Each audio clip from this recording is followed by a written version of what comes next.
Hey guys, welcome back to day 18 of the 31 days of Halloween. I am Luke the Goon, and today I watched Don't Knock Twice.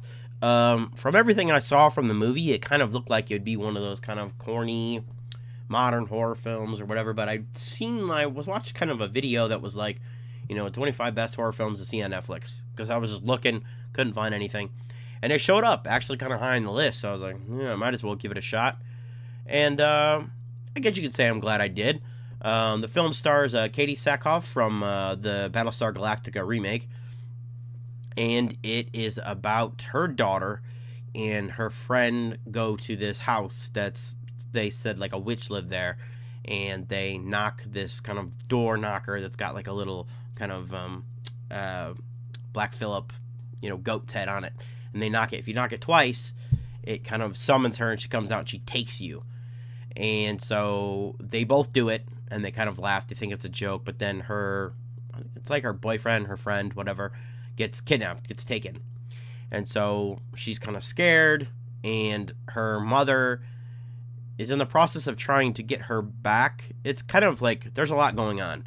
Her mother was like a previous kind of drug addict, and so she's in the process of getting her daughter back. And so her daughter doesn't want to go back to her mother because she felt like her mother abandoned her. But then this happens, and she wants to go back to her mother because she's scared.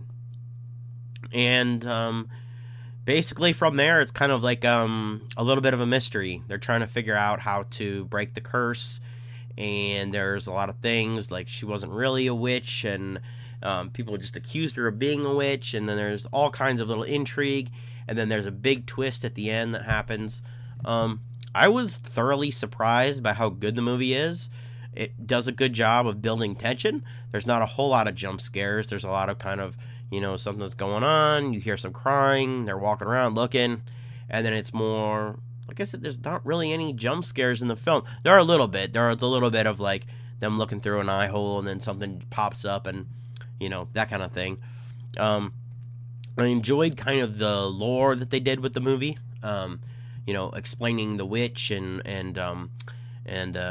what the knocks mean and those kinds of things. And I enjoyed kind of the way that they actually all had kind of a decent backstory. The way everything went, yeah, it's a little cliche, oh, she was on drugs and she gave me up and now she comes back, we've kind of seen that before. It's kind of a story, but, it works here. It works okay here. There's only like a couple spots where they do some weird things where I'm not really sure why they did them. There's a scene where she removes all the doors from inside the house and burns them in the front yard. And I'm not sure why they did that. Yeah, the ghost does, or the witch does knock on the doors twice sometimes, but it's not like a prerequisite. It's not required for her to do that to get you.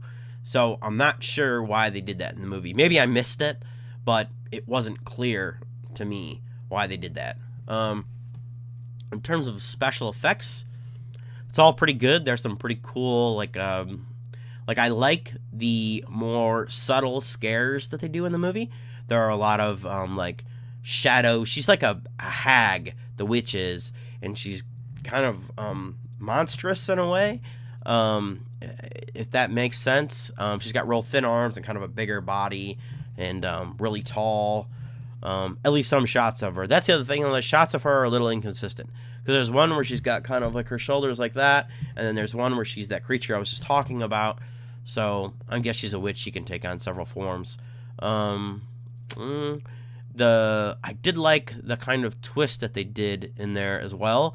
They did kind of a cool like James Wan twist, where they kind of go back and you're like, oh, that's why this and that, and it all connects very well. I like that.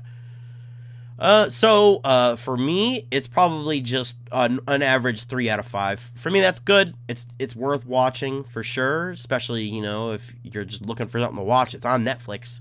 So if you're a horror fan, it's definitely worth watching, or you're just sitting around, nothing better to do. This is a good movie to waste your time on.